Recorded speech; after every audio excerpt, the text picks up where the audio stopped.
Bienvenue dans Smart Bourse, l'émission qui vous permet de rester à l'écoute des marchés au quotidien sur Bismart à 17h chaque soir en direct si vous nous suivez sur Bismart TV ou sur le site bismart.fr grâce au streaming. Vous retrouvez évidemment toutes ces émissions en replay chaque jour sur bismart.fr et en podcast sur l'ensemble de vos plateformes. Au sommaire de cette édition ce soir, des marchés, actions notamment, qui restent dans cette logique de range qui s'est bien installée depuis plusieurs mois maintenant. Notez que par exemple, le Stoxx 600, l'indice large européen, est à peu près sur les mêmes niveaux que ceux qu'on connaissait fin février, début mars. Autant dire qu'il ne se passe pas grand-chose depuis plusieurs mois maintenant du point de vue indiciel. Et cette séance nous le rappelle avec des indices en Europe qui continuent de piétiner autour des niveaux qui ont été atteints récemment, au-delà de 7350 points pour le CAC 40 qui a connu quand même quelques séances de reprise après le trou d'air des 15 premiers jours d'août. Vous aurez le détail de cette séance en cours dans un instant avec Côme Dubois qui nous accompagne cette saison. Les marchés digèrent un certain nombre d'indicateurs statistiques. On a ouvert une séquence emploi aux États-Unis pour le mois d'août en attendant le rapport mensuel sur le marché du travail américain qui sera publié par le Bureau des statistiques du travail américain ce vendredi à 14h30. Les investisseurs ont pris connaissance des créations d'emplois dans le secteur privé au mois d'août. 177 000, c'est un chiffre un petit peu en deçà des attentes, mais il faut quand même se souvenir qu'on était à plus de 350 000 créations d'emplois privés au mois de juillet, selon le cabinet ADP, un chiffre qui a même été révisé à la hausse à 371 000 précisément. Et puis en Europe, c'est la séquence inflation qui est ouverte avec les estimations d'inflation de différents pays européens qui sont publiées à partir d'aujourd'hui jusqu'à demain. Nous aurons le chiffre européen, en tout cas de la zone euro, qui sera publié demain. L'inflation en Allemagne a été publiée aujourd'hui, qui montre assez peu de changements par rapport au mois précédent. On reste sur une inflation collante en Allemagne au mois d'août avec une progression de 6,4% pour l'indice des prix harmonisé sur un an. En Espagne, le régime d'inflation est beaucoup plus bas, mais là aussi, il ne connaît pas de grands changements d'un mois sur l'autre avec une inflation en Espagne qui ressort à 2,4% sur un an contre un peu plus de 2% le mois précédent. Discussion, débat de marché à suivre avec nos invités dans un instant, bien sûr. Et puis dans le dernier quart d'heure de Smart Bourse, le quart d'heure thématique, nous reviendrons sur la publication ce jour de l'étude trimestrielle menée par Janus Henderson sur les versements de dividendes dans le monde. Le deuxième trimestre est un deuxième trimestre important pour les entreprises européennes qui représente le plus gros des versements des dividendes sur le deuxième trimestre de l'année. Au global, les dividendes mondiaux ont atteint un niveau de versement record à nouveau au cours du trimestre écoulé. Et c'est Charles-Henri Herman, le directeur du développement France de Janus Henderson, qui sera avec nous en plateau à partir de 17h45.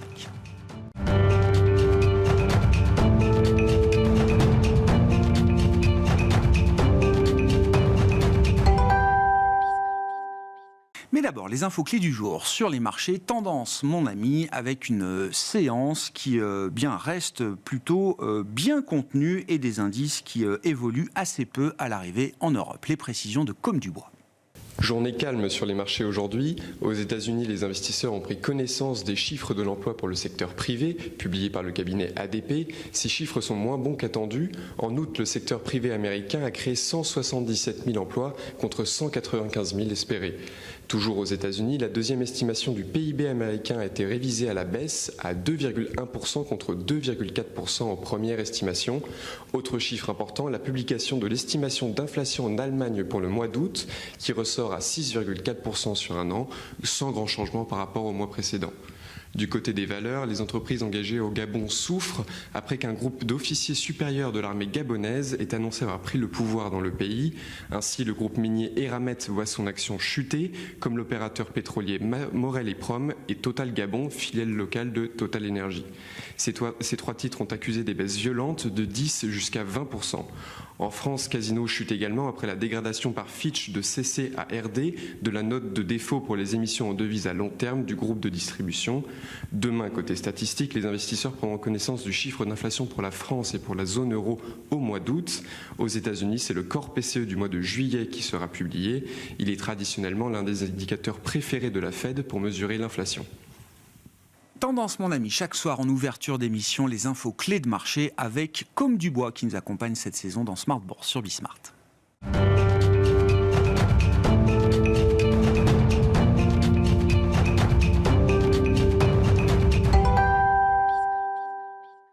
3 invités avec nous en plateau chaque soir pour décrypter les mouvements de la planète marché. Gilles Guibout est avec nous, le responsable des actions européennes d'AXA IM. Bonsoir Gilles.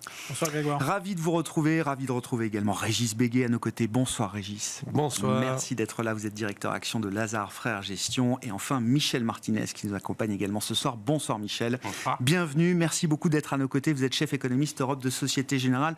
CIB, je mets la macro à la une, peut-être pour un petit update de rentrée. Michel, notamment concernant l'évolution de la dynamique d'activité en zone euro. On pourra parler des États-Unis, mais je crois que les données immédiates aux États-Unis laissent assez peu de doute sur l'idée que le 3e trimestre américain sera encore un trimestre de croissance et une croissance peut-être même au-delà du potentiel de l'économie américaine.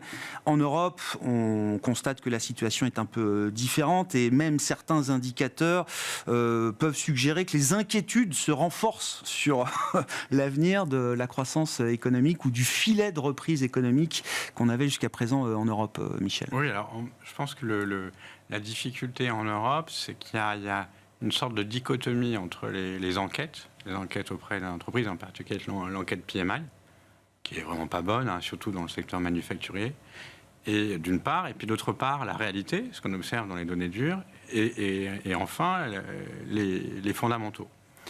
Et alors, si effectivement on regarde que l'enquête PMI, elle est à quelques écarts types en dessous de la moyenne historique, et ce depuis un an, donc ça devrait être une récession forte, violente, annoncée depuis un an. C'est pas ce qu'on a observé. Quand on regarde l'activité en zone euro depuis 3 trimestres, elle est complètement plate, quasiment. Alors, il y a des petites variations de trimestre à un autre. Quand on regarde la production manufacturière, elle est en hausse. Pour des PMI manufacturiers qui sont en contraction profonde. Qui sont pratiquement à moins 2 écarts types en dessous de la moyenne. La production manufacturière augmente en zone euro. Depuis le début de l'année. Depuis un an, et puis elle a eu un trou d'air au mois de mars, et depuis avril, elle remonte très fortement. Donc il y a cette première dichotomie, les enquêtes qui sont vraiment pas bonnes, mais la réalité, alors je parle du secteur manufacturier, on pourrait parler des services, la réalité c'est que c'est très moyen. Voilà, c'est très moyen, mais ça baisse pas. Et puis après, il y a une autre dichotomie avec les fondamentaux. Et là, par exemple, alors si on fait des prévisions, alors si on faisait des prévisions basées uniquement sur les enquêtes, comme elles sont dans le manufacturier très mauvaises, dans les services, elles se sont beaucoup dégradées. On dirait c'est la récession annoncée. Sauf que quand on fait une analyse fondamentale, par exemple, si je prends la consommation, qui a été quand même le maillon faible de la croissance en zone euro depuis 3 trimestres, on sait pourquoi, les chocs inflationnistes, la crise énergétique, quand on fait une analyse fondamentale, eh bien, la consommation ne peut que rebondir. Alors pourquoi ? Le premier élément, c'est que les salaires, maintenant, les salaires réels passent en territoire positif. On a des progressions instantanées des salaires qui sont plus élevées que l'inflation. Nous, on fait des prévisions d'inflation. Si on regarde que le niveau des prix, il ne va quasiment pas bouger. On aura encore une inflation en glissement annuel qui sera, je ne sais pas, à fin d'année 4, quelque chose comme ça. Mais le niveau des prix, lui, entre juin et puis décembre, il ne va pas augmenter. Par contre, les salaires, ils sont sur une tendance à plus de 5% l'an, donc presque 1,5 par trimestre. Donc on a des salaires réels qui sont positifs. Et puis en plus de ça, on a des revenus d'intérêt, de la charge d'intérêt qui commencent maintenant, on voit dans tous les pays, à bien remonter. Et puis on a un soutien gouvernemental en 2023 qui a changé, on sait qu'il est correct. Et puis enfin, on a des taux d'épargne en zone euro qui sont à des niveaux stratosphériques. Qui sont à 18% en Allemagne, en France, légèrement supérieurs à la moyenne en zone euro, en moyenne, ça dépend des pays, et de l'excès d'épargne accumulée. Alors on peut utiliser plein de méthodes, mais même en utilisant les pires méthodes, celles les plus défavorables, on a encore un excès d'épargne accumulée qui représente plusieurs points de PIB. Donc, d'un point de vue fondamental, qu'est-ce qu'il faudrait pour que la consommation ne rebondisse pas ? Il faudrait un nouvel accroissement du taux d'épargne à des niveaux encore plus stratosphériques. Ouais. Alors c'est possible, mais bon, il faut m'expliquer pourquoi. Bon, je sais pas, une enquête toute simple que j'ai vu passer hier. Enfin, 85% des Français sont inquiets de leur pouvoir d'achat. Oui. Ils sont inquiets de l'avenir et du futur de leur pouvoir d'achat. Ça, c'est déjà une raison qui peut expliquer que les Français continuent de mettre de l'argent de côté. Si on prend cette enquête, on la regarde depuis le début du Covid, elle a au même niveau inchangé depuis le début du Covid. Ouais. Si on prend l'enquête initiée sur la confiance des consommateurs, elle est extrêmement médiocre depuis 3 ans. Donc, et pareil dans tous les pays. Et pourtant, la consommation, elle a bien rebondi. Alors, elle est moyenne maintenant, mais elle avait rebondi après le Covid. Donc, il y a un décalage encore flagrant entre les enquêtes et la réalité. Donc ça, c'est la difficulté pour les prévisionnistes. C'est ce décalage monstrueux entre les enquêtes et la réalité, les enquêtes et les fondamentaux. Alors, je parlais des consommateurs, mais on pourrait regarder aussi du côté des entreprises. Ouais. Et les entreprises, la profitabilité, elle a baissé, mais elle reste très élevée par rapport à des plus hauts historiques. Les entreprises ont beaucoup de cash. Et ce qu'on observe, c'est qu'elles continuent d'investir et d'embaucher. Alors, ce qui est intéressant dans les enquêtes, c'est que vous regardez les composantes sur l'emploi, c'est les seules qui sont très bonnes. Les entreprises disent, même dans le secteur manufacturier, je veux continuer à embaucher. Donc, il y a toutes ces dichotomies qui sont un peu perturbantes. Alors, in fine, nous, on tend plutôt à favoriser la réalité. Les fondamentaux. Les fondamentaux. Ouais. Mais c'est vrai que c'est perturbant de voir que les enquêtes qui sont ah oui, bien sûr. Moi, je peux vous confirmer que ça perturbe. Ouais. Mais en retenant les fondamentaux plus que les enquêtes, aujourd'hui, Michel, cet état, parce qu'encore une fois, si c'est pas les 30 glorieuses non plus en Europe. Non. C'est pas ce que vous dites. Mais cet état cet état un peu végétatif ou de lévitation, c'est quelque chose qu'on peut projeter encore pendant plusieurs mois. Plusieurs trimestres. Plusieurs trimestres, oui. On n'est pas au bord là, d'un épisode récessif auto-entretenu en zone euro. Mais en général, les épisodes récessifs, ils sont toujours déclenchés par des entreprises qui font des coupes claires dans l'emploi et l'investissement. Mais je suis désolé, quand on regarde le niveau de profitabilité des entreprises aujourd'hui en zone euro, c'est même le cas aux États-Unis, d'ailleurs. D'ailleurs, tout le monde aux États-Unis reporte la récession parce qu'on a eu les marges des entreprises aujourd'hui, elles sont très bonnes aux États-Unis. Quand on regarde les marges des entreprises, quand on regarde leur comportement en termes d'investissement, de commande de biens durables et d'emploi, on n'est pas dans une situation récessive. Et en plus, se rajoute à ça le fait que la consommation va résister, elle ne va pas se casser la figure. Donc on a une demande qui va permettre d'auto-entretenir quelques trimestres cette situation. Après, c'est pas durable. Le tableau qu'on dépeint, c'est une croissance extrêmement molle. C'est un tableau, c'est du 0 plus au mieux, quoi. Voilà, c'est 0 plus pendant X trimestres. Alors, il y a beaucoup de volatilité. Il peut y avoir un trimestre à 0,5, l'autre trimestre à moins 0,1, mais ça fait Et ce régime-là peut durer pendant encore plusieurs trimestres. Plusieurs trimestres. Ouais. Et alors, après, les éléments qui peuvent changer la donne, c'est effectivement le changement de policy mix. Et là, on parle beaucoup du degré de restriction politique monétaire. Moi, je trouve que très faible en zone euro. On peut en discuter. Mais peut-être ce qui peut être l'élément changeur, c'est du côté de la politique budgétaire. Bien sûr. Messieurs, vos commentaires. Intéressant d'avoir quand même ce petit update macro sur l'Europe. Je mets ça en comparaison au stock 600 qui ne fait plus rien depuis février-mars, Gilles. Est-ce que c'est un été pour rien sur les marchés ? C'est même peut-être plus qu'un été pour rien à ce stade. Mais du point de vue indiciel. Quand on regarde un marché, c'est un peu comme quand on regarde une statistique. On regarde une donnée à un moment donné qui est une donnée moyenne ou qui agrège un certain nombre de réalités qui sont très différentes. Et en fait, quand on regarde le marché depuis le mois de février, en réalité, on avait des banques qui avaient tout perdu et qui ont récupéré toute la hausse qu'elles avaient faite en janvier. Donc en fait, on a eu quand même des rotations à l'intérieur du marché. Il y a eu des mouvements. Derrière une apparente stabilité, en fait, il se passe des choses. Et c'est un peu la difficulté aujourd'hui quand on gère les portefeuilles. C'est qu'effectivement, on voit bien un certain nombre d'agrégats économiques ou d'indicateurs qui sont très négatifs. Et malgré tout, il y a quand même des sociétés qui s'en sortent mieux que d'autres. Parce qu'il y a des contextes particuliers liés... alors, on voyait plutôt aujourd'hui rencontrer Vinci, qui fait état d'un niveau d'activité... Alors, je ne parle pas de la construction immobilière en France, bien entendu, mais sur le reste, qui a des carnets d'ordre qu'ils n'ont jamais eus, qui ont des niveaux d'activité de marge sur tout ce qui est leur activité... C'est pas une boîte qui prévoit des coupes claires ou qui prévoit d'arrêter d'investir aujourd'hui. C'est même le contraire. C'est qu'en fait, aujourd'hui, le problème qu'ils ont, c'est de pouvoir embaucher plus de monde pour pouvoir répondre à la demande. Et ce qui fait qu'ils sont très sélectifs sur les affaires qu'ils gagnent. Et ça leur permet éventuellement aussi de pouvoir s'assurer... Oui, pour être sûr d'allouer les ressources qu'ils ont aujourd'hui au bon endroit. Oui. Et donc de pouvoir être très, très sélectif dans les pricing qu'ils font. Ouais. Donc on a des réalités qui sont très différentes. En face de ça, vous avez des activités qui sont effectivement en forte baisse parce que vous êtes un peu plus lié ou un peu plus exposé au consommateur final qui peut faire attention à son budget. Mais on le voit dans la consommation, on a vu l'explosion des marques de distributeurs. donc avec plutôt une baisse de la consommation. Mais à côté de ça, les ventes de LVMH, il y a certes un petit peu de ralentissement aux États-Unis, mais elles restent très bonnes. Donc on a vraiment cette dichotomie qu'on observait là, on la retrouve à beaucoup d'endroits. Ça me rappelle, il y avait l'idée de la reprise en cas. C'est intéressant. Quand un secteur souffre, un autre prend la relève. Et puis, c'était un peu l'image que j'employais hier, l'idée un peu du mistigris qui tourne, quoi. C'est-à-dire que voilà, chaque secteur peut connaître sa phase de trou d'air ou une meilleure tenue. Mais au final, l'indice tient. Voilà. Pour l'instant, il tient. Alors, il tient pourquoi ? Parce que quand on regarde de manière agrégée, les valorisations, alors je parle pour l'Europe, sont légèrement en dessous des moyennes de long terme. À un moment donné, alors même que pour l'instant, malgré des statistiques qui sont plutôt, on va dire, je ne sais pas si c'est inquiétante, mais en tout cas qui indiqueraient plutôt un ralentissement à venir, une croissance des bénéfices qui, de manière agrégée, est stable. On n'a pas de dégradation. Donc, effectivement, on a un marché qui intègre d'ores et déjà, si on considère que la valorisation est déjà en dessous de sa moyenne de long terme, qui intègre déjà une légère détérioration. Donc, effectivement, le marché ne fait pas grand-chose.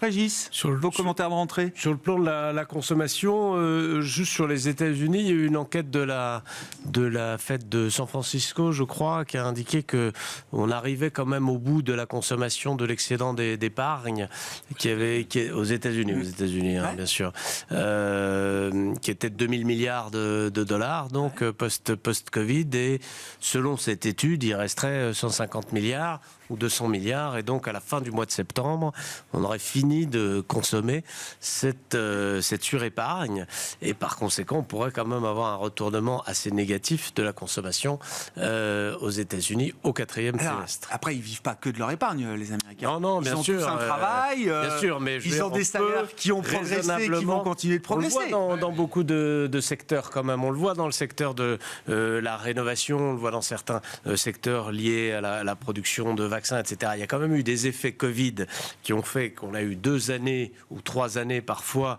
de business excessif pour différentes raisons. Encore une fois, soit c'est parce que c'est leur rénovation, parce qu'il y avait les confinements, soit c'est parce que c'est lié au vaccin. Là, en l'occurrence, on parle de l'épargne. Et quand on a cette variation, si vous voulez, c'est pas qu'on va retomber dans le néant, mais si vous êtes sur un trend de suractivité pendant X mois, X années, quand après vous repassez à un niveau d'activité normal, par comparaison, vous êtes en baisse, et ça peut quand même être une mauvaise surprise pour le marché.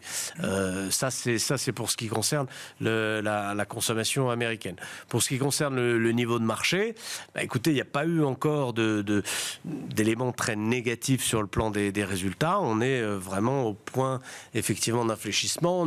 On a bénéficié les trimestres précédents, à partir de la deuxième partie de l'année 2002, d'un effet inflation qui a été très positif pour les entreprises et pour les marges des entreprises, au détriment des volumes. Mais il faut bien avoir en tête que quand on augmente les prix, si on augmente les prix de 10%, qu'on perd 10% en volume, voire qu'on augmente les prix de 15%, on perd 10% en volume, on fait plus 5% en chiffre d'affaires, et ce 5% additionnel, il tombe directement dans la marge. C'est beaucoup plus avantageux d'avoir une croissance de prix que d'avoir une croissance de volume. Mais on arrive également au bout de cette activité, parce que vous avez eu la dynamique de l'inflation des matières premières et des matières premières énergétiques en particulier dans la première partie de l'année 2022. Depuis le quatrième trimestre 2022, on est en décrue sur ce plan-là, et les prix des produits finis continuent d'augmenter jusqu'à maintenant, au détriment des volumes, globalement. Je parle tout secteur confondu, effectivement.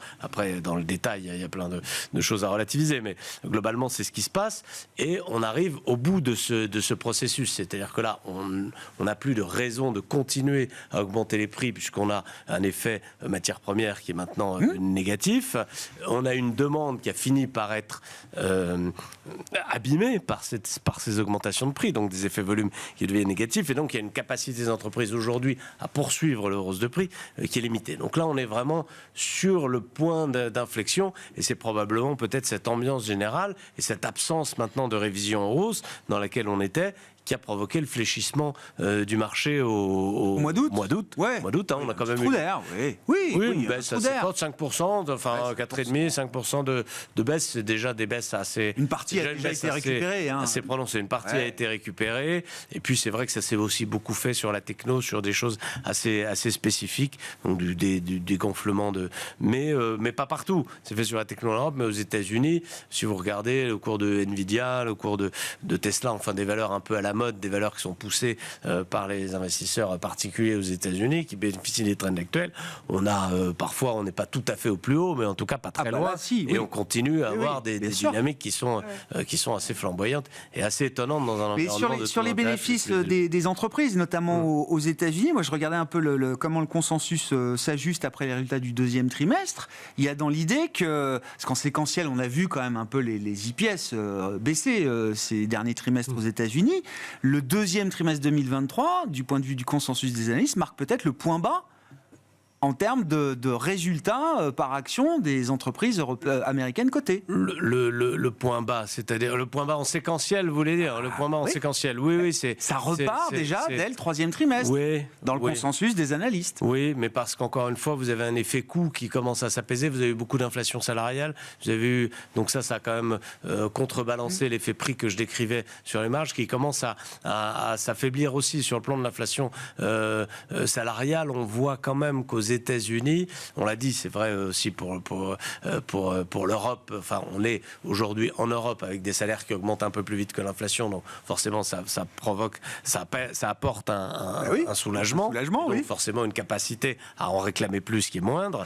Et aux États-Unis également, il y a un petit point d'infléchissement, notamment sur l'intention de démissionner, qui a été très forte post-Covid. Il y avait une capacité là aussi à cause de la surépargne, à cause des subventions, etc.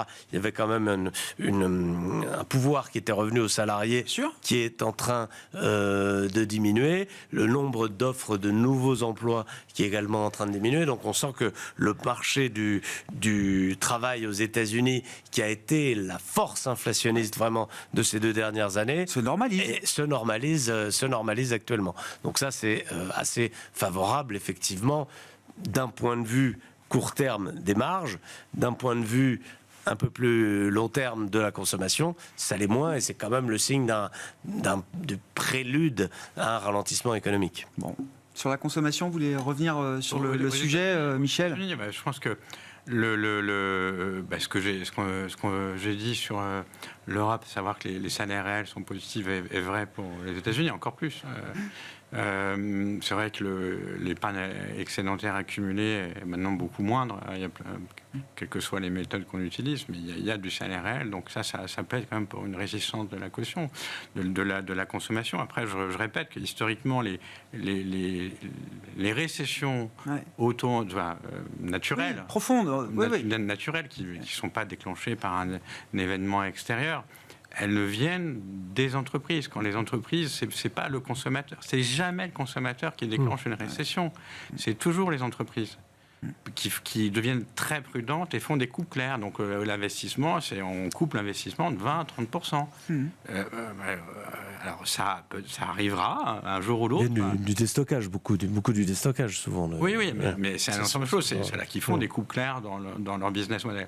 Mais pour l'instant, effectivement, le marché du travail, il est plus stratosphérique, mais bon, je regardais effectivement, là on parlait des intentions d'émission, elles restent extrêmement faibles. Oui, ces ouvertures de postes à moins de 9 millions, c'est quand même au-delà de ce qu'on avait avant le Covid. Je suis désolé, mais surtout qu'en fait... On va avoir les chiffres du marché du travail, ils vont être probablement extrêmement élevés encore. Alors beaucoup moins que les 200 000 emplois, mais dès qu'on est au-dessus de 150 000 emplois créés, le chômage y baisse. Ou ça veut dire qu'on a une augmentation du taux de participation. Donc ça veut dire que pour un économiste, ça veut dire dès qu'on crée plus de 150 000 emplois, le marché du travail continue de se tendre. Donc c'est pas ce mois-ci, c'est peut-être au 4e trimestre ou une autre. Et puis après, en partant, et après, du point de vue de la Fed, parce que c'est à la fin la question qu'on va se poser, est-ce que même si on observe un trimestre, une vraie détente du marché du travail, est-ce que c'est suffisant ? On a bien senti qu'il en faudrait beaucoup avant qu'il pivote et qu'il change de discours, etc. Ça, c'est sûr que pour l'instant, en tout cas dans le discours, il n'y a pas l'idée d'un pivot demain pour les banques centrales, Fed et BCE. Gilles ? Non, surtout qu'aux États-Unis, il y a quelque chose qu'on oublie peut-être un petit peu en Europe, c'est qu'aux États-Unis, quand on fait l'addition des plans qui seront peut-être pas tous mis en place à 100%, mais que ce soit le Build Back Better America, que ce soit l'IRA, que j'en oublie un troisième, le CHIPS Act, on parle de plus de 1700 milliards. On m'a dit, c'est ça, 1600 milliards sur 10 ans à peu près. C'est gigantesque. Mais oui. Et donc en réalité, c'est vrai qu'il y a un certain nombre d'entreprises qui continue à soutenir des plans d'investissement. Et donc, même si on fait pas la totalité, de toute façon, c'est quand même un vrai...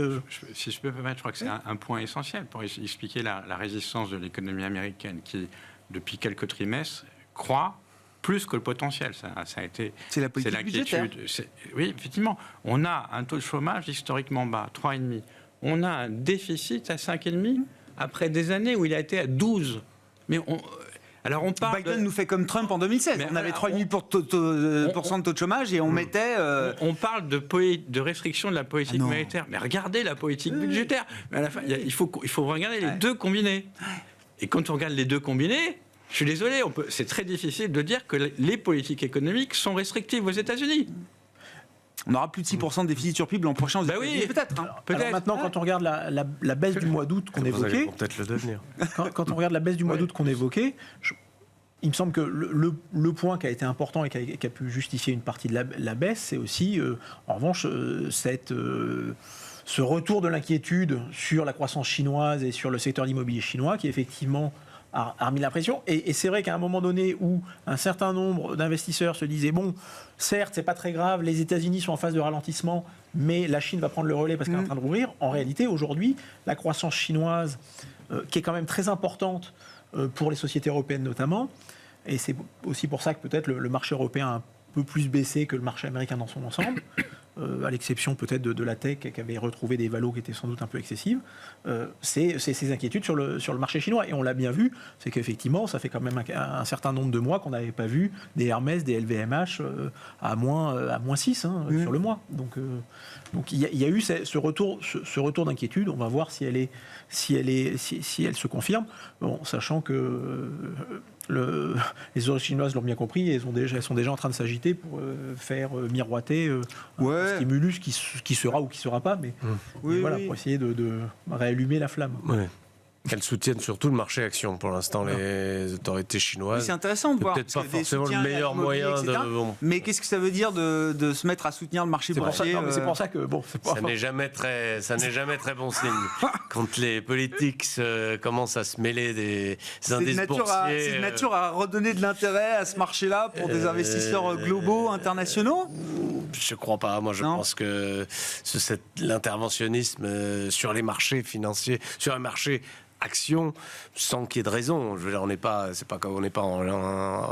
en Lehman crise. Vous voyez, en mode Lehman. Effectivement, là, on fait l'appel aux États, mais juste parce que le marché est un peu trop bas. Si c'est le gouvernement qui commence à décider si le marché est trop haut, trop bas, pas très bon. C'est la Chine, oui, c'est la Chine. Oui. De toute façon, c'est la Chine.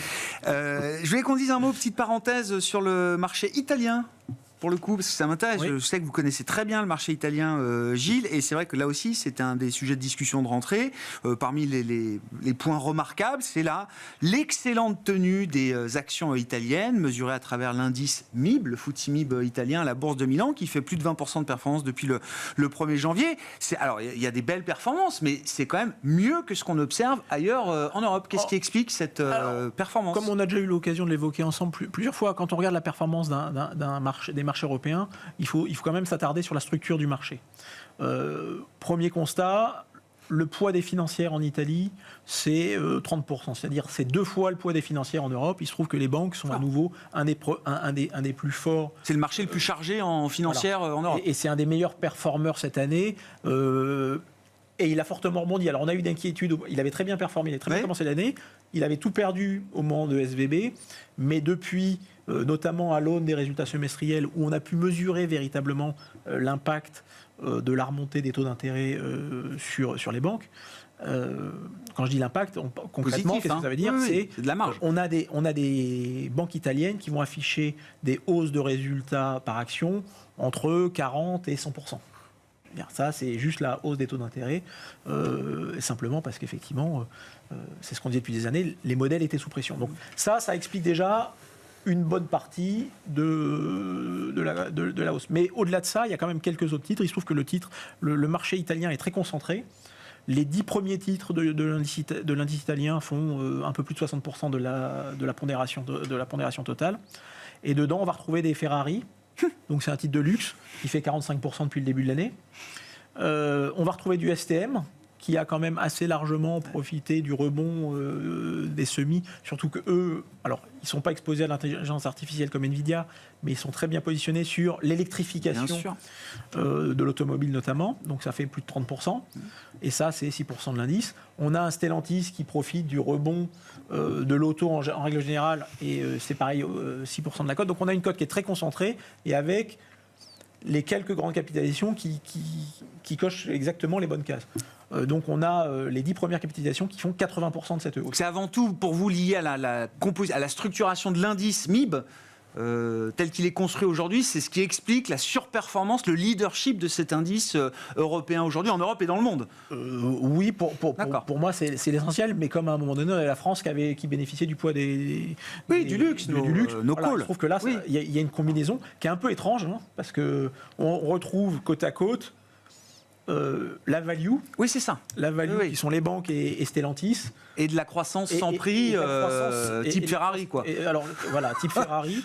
STM fait partie des rares sociétés de technologie qui pourrait faire partie de la value, parce qu'on a un peu de 13, donc elle est plutôt même un multiple qui est inférieur à sa moyenne de long terme. Sur les banques, ce que vous décrivez effectivement, ce gain mécanique sur les marges d'intérêt bancaires avec le retour d'un peu de pente et de taux positifs, évidemment que c'est pas passé inaperçu, puisque la présidente du Conseil, Giorgia Meloni, ça a été le coup d'éclat quand même de l'été, a affiché sa volonté d'aller récupérer une partie, alors des profits excessifs, je sais pas comment ils le disent, ou des surprofits qui sont générés mécaniquement par le retour de taux d'intérêt positif. C'est le débat qu'on a en France sur les autoroutes. Oui, bien sûr.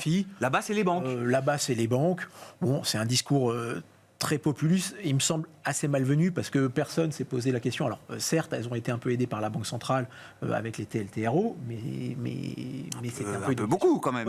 Les banques italiennes en premier lieu. C'est un peu une obligation. Une banque se nourrit. Oui, non, mais c'est d'accord. Si on fait le bilan de ce qu'elles ont subi de la part des banques centrales et de ce qu'elles ont gagné grâce aux banques centrales, ça leur a permis de s'effectuer. Il y a de la marge quand même. Donc aujourd'hui, on retrouve une situation de taux qui est normale.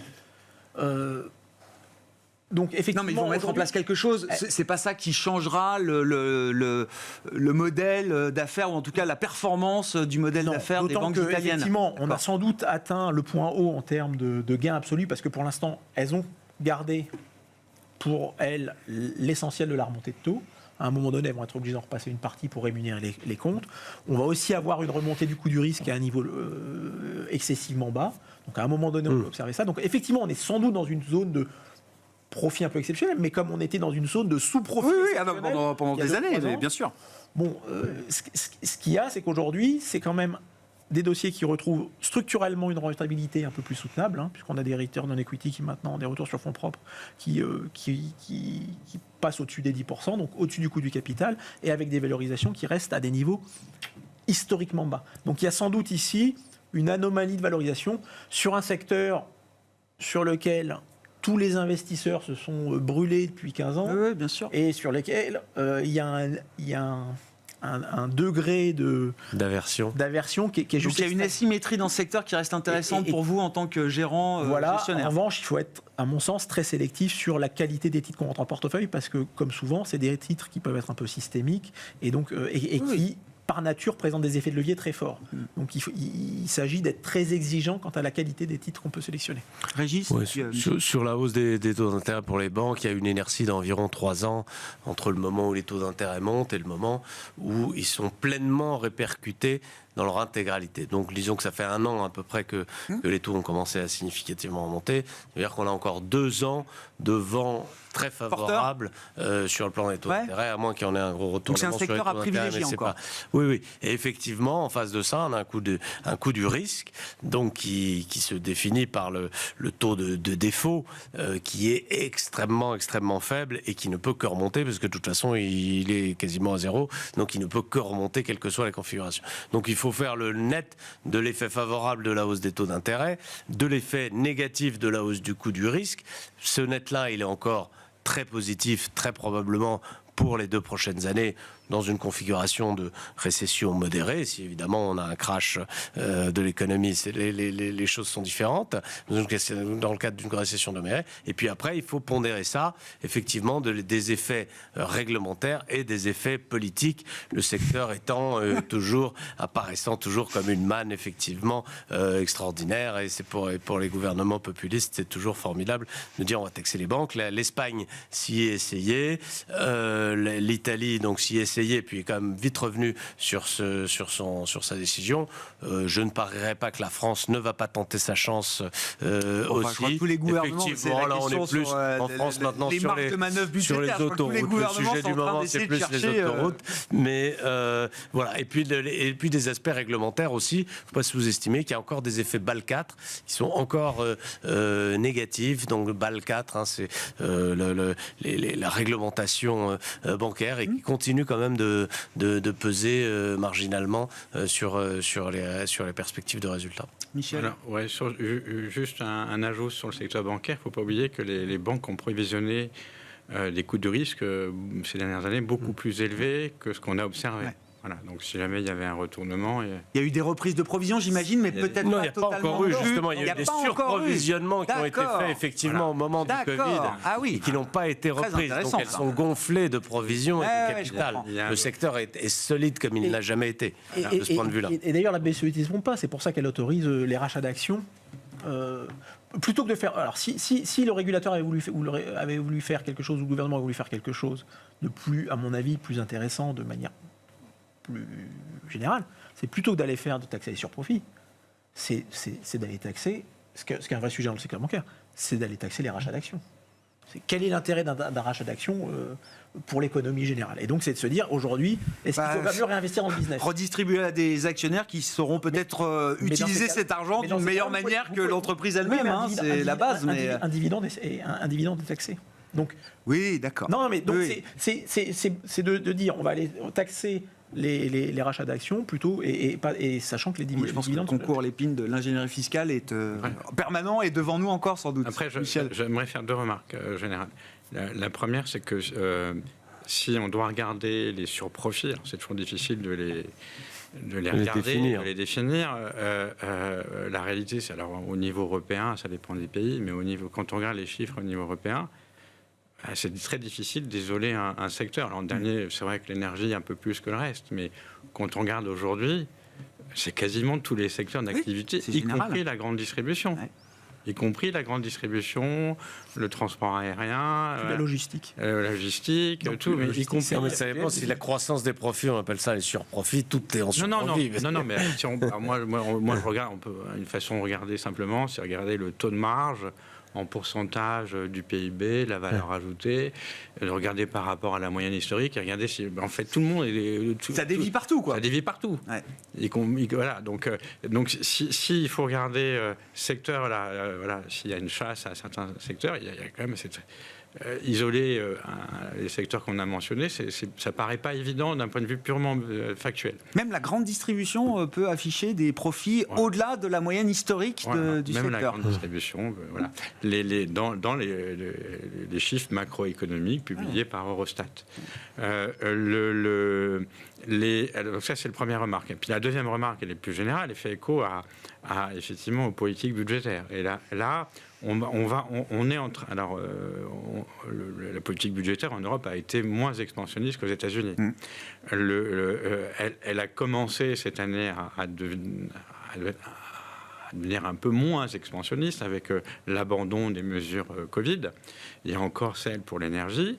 2024, quasiment tout ça va disparaître. Mais même en faisant ça, on voit bien que à moyen terme, alors, pour 4-5 ans, il y a, si les pays veulent éviter une réaugmentation de leur ratio dette sur PIB, il va falloir faire plus. Qu'on a bénéficié depuis la pandémie, avec ces taux de croissance extraordinaires, d'un effet, alors que les économistes s'appellent boule de neige, et tout simplement, c'est que quand vous avez une croissance à 5% en nominal, eh bien votre ratio, si vous avez un ratio de dette sur PIB de 100, il passe à 95, même si vous avez un déficit à 5, votre ratio de dette sur PIB, il ne baisse pas.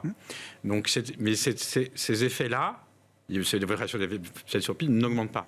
Donc cet effet boule de neige, alors en plus il y a un deuxième effet avec les recettes budgétaires, fiscales et tout, oui, bien sûr. Et il y a un troisième effet avec le fait que le coût du service de la dette, il est très... Cette partie vertueuse, vous dites, de l'inflation, dans les finances publiques, elle est encore en marche. Elle est encore en marche. Pour quelques temps. Elle est très fortement en marche en 2023, 2021, 2022, 2023, extraordinaire. Donc pas besoin a priori de faire beaucoup d'efforts, mais 2024 ça se réduit un peu, mais c'est encore favorable, et au-delà de 2025 normalement, si effectivement tout ce qu'on dit, l'inflation se normalise, la croissance normalise, c'est fini. Et donc là, on se retrouve, tous les gouvernements vont se retrouver avec, regardez leur solde primaire qui sera structurel, et avec des soldes primaires qui vont être plusieurs points de PIB pour beaucoup de pays en Europe, dont la France, au-dessus de ce qu'il faudrait pour éviter à nouveau une hausse du ratio d'endettement. Et donc ça, les gouvernements commencent déjà à l'anticiper. Et donc d'où toute la chasse qu'on voit en Italie, où aller chercher en Italie. En France, on rentre dans le débat sur la loi de finances, c'est compliqué. Mais alors, je voudrais juste conclure en disant que c'est aujourd'hui, quand on fait des prévisions pour 2025, en Europe, l'incertitude principale. On sait qu'il va y avoir du durcissement budgétaire au-delà de la fin des mesures temporaires des dernières années, mais on ne sait pas exactement combien les taxes vont augmenter, ou la fin des crédits d'impôt divers vont augmenter, quel type de dépenses vont baisser. Ça, on ne sait pas aujourd'hui. Mais ça peut être très brutal. Et ça, auquel cas, effectivement... Le vrai point de douleur potentiel pour vous, c'est 25, pour l'Europe, c'est 2025. Beaucoup plus que le durcissement de la politique monétaire. C'est aujourd'hui l'incertitude majeure. Donc on ne sait pas, on va voir ce qui va advenir. Là on est dans le domaine politique, de toute façon, pour la suite. Logique de marché, logique d'investissement, pour conclure avec vous. Bon, on a fait le tour d'horizon de quelques sujets. Si on revient au marché et à l'investissement action aujourd'hui, Régis, quels sont les thèmes, les convictions avec lesquelles on est le plus à l'aise? Je pense qu'il faut effectivement rester dans les secteurs qui sont portés par un news flow qui est favorable. Et on l'a dit, le secteur bancaire est quand même favorable de ce point de vue-là. Il y a un autre secteur qui me semble tout à fait à l'abri de toute agitation, qu'elle soit macroéconomique ou qu'elle soit valorisation, c'est le secteur de la pharmacie, dans lequel il continue à y avoir beaucoup d'innovations. Il y a énormément de choses qui se passent dans le cancer, dans les maladies auto-immunes. Il y a un effet IA derrière qui soutient un peu, on en parle beaucoup, dans les applications d'IA générative. Il y a beaucoup d'IA générative. La médecine est quand même un secteur qui peut bénéficier de cet essor et de ce boom de l'IA. D'accord. C'est pas encore dans les cours de bourse des non, pharma. pas du tout dans les cours de bourse. Ça, c'est sûr que c'est pas du tout dans les cours de bourse, mais c'est pas du tout dans la réalité non plus à ce stade. On est plus vraiment dans l'outil, le marché peut dans les anticiper, phases précliniques. Oui, mais pour que le marché anticipe, il faut qu'il commence à y avoir les premiers résultats. On n'a pas du tout. Dans l'imagerie, dans le traitement de l'imagerie médicale, l'IA a apporté énormément et est en train d'apporter énormément, mais l'imagerie médicale, c'est pas vraiment la pharma. Dans le secteur de la pharma pure, il se passe beaucoup de choses, beaucoup d'innovations, auquel l'IA contribue et va contribuer, mais c'est pas ça le moteur actuel de l'innovation. Non, mais comme on regarde tout à travers l'IA. À venir, oui, mais c'est à venir. Très bien. C'est en gestation. Bon, logique d'investissement, qu'est-ce qui vous intéresse en cette rentrée là je partage les marchés actions. Régis, je rajouterais peut-être quand même un secteur, je le mentionnais précédemment, je voyais Vinci, mais on l'a vu au travers des résultats. Les concessions Non, plutôt la partie électrique. Ah, d'accord. On a vu les résultats de Schneider. On est quand même engagé dans un phénomène durable et de transition énergétique, et la transition énergétique, c'est avant tout l'électrification de l'économie. Le secteur industriel s'en sort très très bien. Quand on regarde, alors dans l'industrie, effectivement, quand on regarde les meilleurs titres, c'est du Schneider, du Legrand, du SPIE, du Vinci. Et donc tous ces titres qui sont liés, un titre comme Prysmian, qui est le principal, on parlait de fournisseur de câbles. Je veux dire, aujourd'hui, il faut reconstruire tous les réseaux électriques. Donc, je pense que alors, il ne s'agit pas de doubler son investissement, d'attendre un retour sur investissement de 100% chaque année, mais il me semble que c'est des investissements qui offrent une certaine visibilité, avec des valorisations qui sont raisonnables et sur lesquelles on peut raisonnablement s'attendre à des retours. On va dire. On dort bien avec ces valeurs, quoi. Et on peut justifier d'avoir son 10-15% par an, ou entre 5 et 15% suivant les titres. Les titres de réseau, notamment, pour le coup, qu'offrent un bon coupon. Et voilà. Donc je pense que ça, c'est des titres qui, dans un environnement un peu perturbé, incertain, offrent une certaine tranquillité. Merci beaucoup, messieurs. Merci d'avoir été les invités de Planète Marché ce soir. Gilles Guibou, AXA IM, Régis Béguet, Lazare Frères Gestion et Michel Martinez, Société Générale CIB, étaient nos invités en plateau.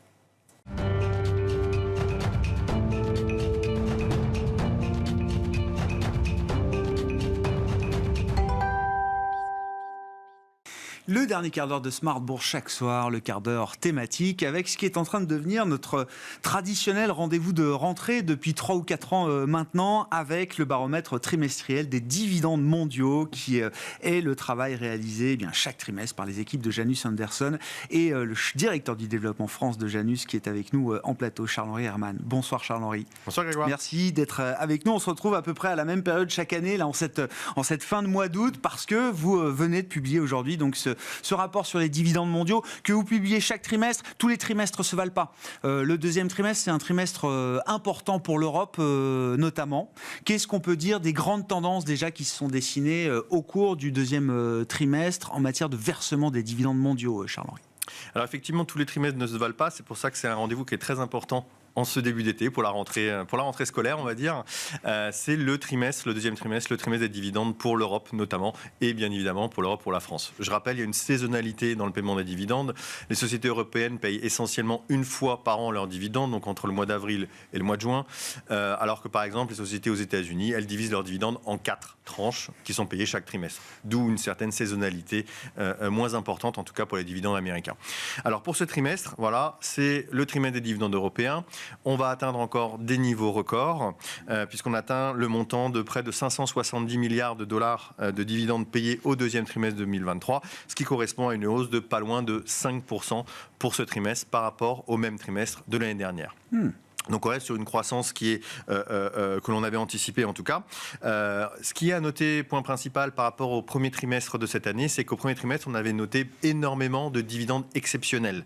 Rattrapage par rapport aux résultats des entreprises très importants en 2022. Sur ce trimestre, on revient un petit peu plus à la normale par rapport à ces dividendes exceptionnels. Donc on revient sur une tendance un peu plus long terme sur les paiements des dividendes exceptionnels. Et donc, ces chiffres sont à prendre un petit peu différemment par rapport au premier trimestre, puisque les dividendes sont plus des dividendes, entre guillemets, traditionnels. Donc on va encore parler de cette différence entre dividendes sous-jacents et les dividendes totaux. Je rappelle, les dividendes sous-jacents, on exclut les dividendes exceptionnels et l'effet de change par rapport aux dividendes totaux qui incluent tous les paiements de dividendes et tous les effets marchés. Près de 9 entreprises sur 10 ont continué à augmenter leurs dividendes sur ce trimestre. Et enfin, le dernier point peut-être sur les secteurs, sur les grandes tendances. Ce qu'on avait annoncé au premier trimestre continue de se vérifier sur le reste de cette année, avec un certain nombre de secteurs qui dominent le paiement des dividendes. On va revenir sur les tendances sectorielles précisément un peu plus tard. Si on regarde effectivement géographiquement, donc, qu'est-ce qu'on peut dire de l'Europe versus le reste du monde, puisque ce deuxième trimestre, c'est l'Europe qui pèse le plus lourd dans le versement et les versements de dividendes mondiaux. Voilà, tout à fait. Donc, encore une fois, les sociétés européennes payent leurs dividendes de manière unique entre juin et avril. Donc les dividendes européens ont atteint un nouveau record avec une augmentation de près de 10% de manière sous-jacente des dividendes européens pour atteindre le montant d'à peu près 185 milliards de dollars rien que sur ce trimestre. Donc c'est un nouveau montant record. Toutes les régions ne sont pas loties à la même enseigne. L'Europe, c'est vraiment de loin le leader sur ce trimestre. Toutes les autres régions sont inférieures en termes de croissance. Si on prend les États-Unis, on affiche un 6e trimestre consécutif du ralentissement de la croissance. Je parle de ralentissement de croissance et non pas de décroissance, on s'entend. Très clair. Puisque les dividendes américains ont une croissance sur ce trimestre d'environ 4,6%, qui reste quand même malgré tout des chiffres très honorables. Aux États-Unis, on va retrouver notamment les acteurs de la santé, comme United Health Group ou Eli Lilly, qui ont été des gros payeurs de dividendes sur ce trimestre, ou bien les sociétés immobilières américaines, et notamment la société spécialisée dans la logistique, Prologis, qui a versé des dividendes extrêmement importants. Si on change de zone géographique maintenant, on passe sur les marchés émergents, on va avoir un phénomène inverse. On sait que dans les marchés émergents, on a beaucoup de sociétés minières ou de sociétés pétrolières. Et évidemment, avec les réductions des prix des matières premières et sur le pétrole... C'est à front renversé de ce qu'on observait l'an dernier. Hein. Tout à fait. Bien sûr. Donc les sociétés des marchés émergentes ont, elles, connu une baisse de leurs dividendes sur ce trimestre. Et on notera, on va dire, pour illustrer cela, la société Petrobras, qui avait été le plus gros payeur de dividendes, on s'en souvient, sur l'année 2022, Brésil. qui aujourd'hui est le plus gros réducteur en termes de dividendes, notamment sur l'Amérique latine. Qu'est-ce qu'on peut dire du Japon également Voilà, le Japon, Charles-Henri, c'est une tendance toujours assez importante, puisqu'il y a une croissance des dividendes sous-jacents d'environ 8,4%. Et on va le voir un petit peu sur les biais sectoriels un petit peu après, mais ça a été extrêmement tiré par les sociétés automobiles, et notamment Toyota, qui a payé un dividende très important au niveau des sociétés japonaises. Si on se focalise sur la France précisément, qui est en Europe, là aussi un poids lourd en matière de versement de dividendes sur le deuxième trimestre. Oui, la France, c'est un poids lourd. Et la France, aujourd'hui, il ne faut pas oublier, c'est la première... c'est le premier marché au niveau de la bourse. La bourse de Paris, c'est la plus grosse bourse en Europe aujourd'hui. Donc il y a une certaine logique à ce que les sociétés françaises représentent la part la plus importante des dividendes européens. Il y a un effet boule de neige, quoi. Plus ça grossit, plus les dividendes sont importants, etc. etc. Exactement. Donc la France, ça représente à peu près pas loin maintenant de 50 milliards d'euros de paiement de dividendes, 49, et des poussières. Et c'est plus de 25% des dividendes européens sur ce trimestre. Voilà, effectivement, la France a un très très gros impact. La société qui a payé le plus de dividendes, c'est la société Engie, qui, comme vous le savez, ont publié des résultats records.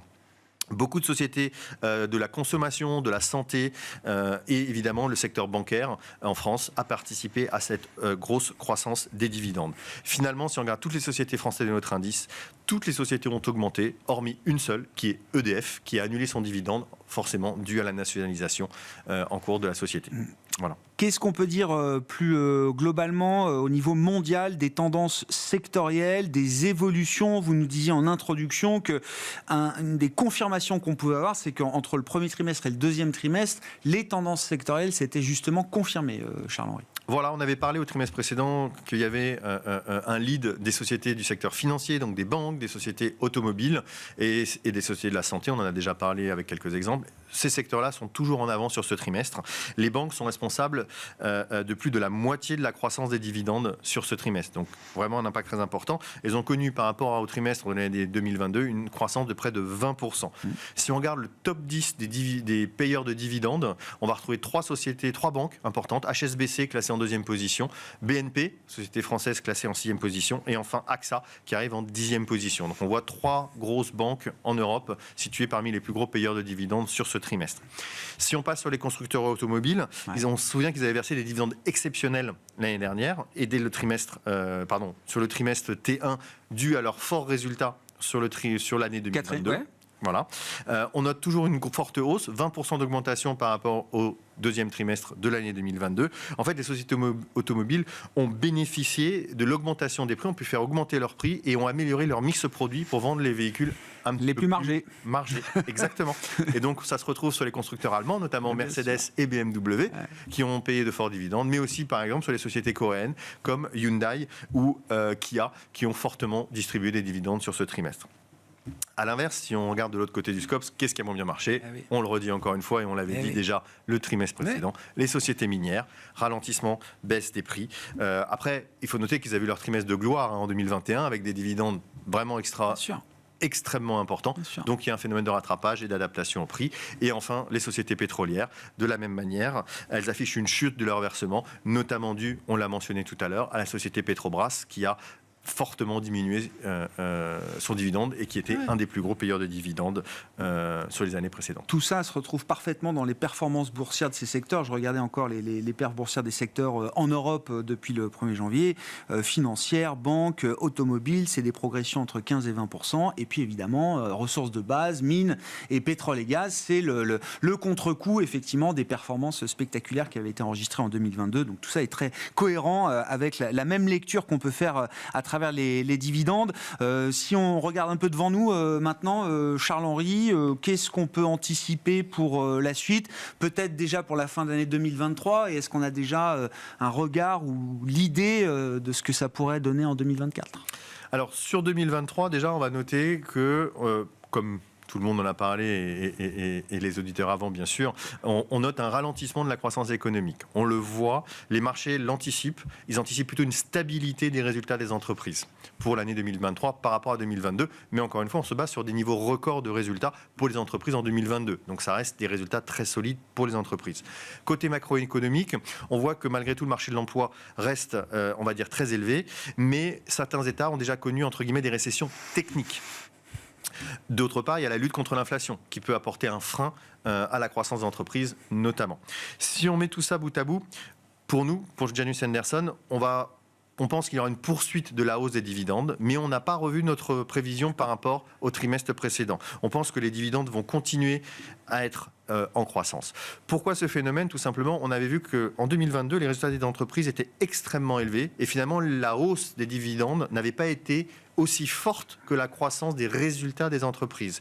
Et on pense que les dividendes sont moins volatiles que les résultats des entreprises. Ouais. Et donc, sur cette année, même si les résultats des entreprises sont en croissance stable, un peu plus faible, stagnant, stable, en revanche, il y aura un filet de croissance pour les dividendes. Exactement. Voilà, donc c'est un petit peu un effet peut-être de rattrapage. Donc, ouais, on maintient nos prévisions pour l'année 2023 avec des dividendes qui resteront records sur un niveau de 1640 milliards de dollars, ce qui correspond environ à une croissance d'environ 5,2% par rapport à 2022. Donc ça reste des records, on reste en croissance, mais on revient sur des niveaux de croissance qui sont un petit peu plus normalisés. Ça se normalise, voilà. Charles, c'est ce que vous disiez, c'est la fin des dividendes exceptionnels, c'est la fin des effets Covid et du boom de la reprise qu'on a connu. On va revenir à une croissance des dividendes plus normale. Exactement.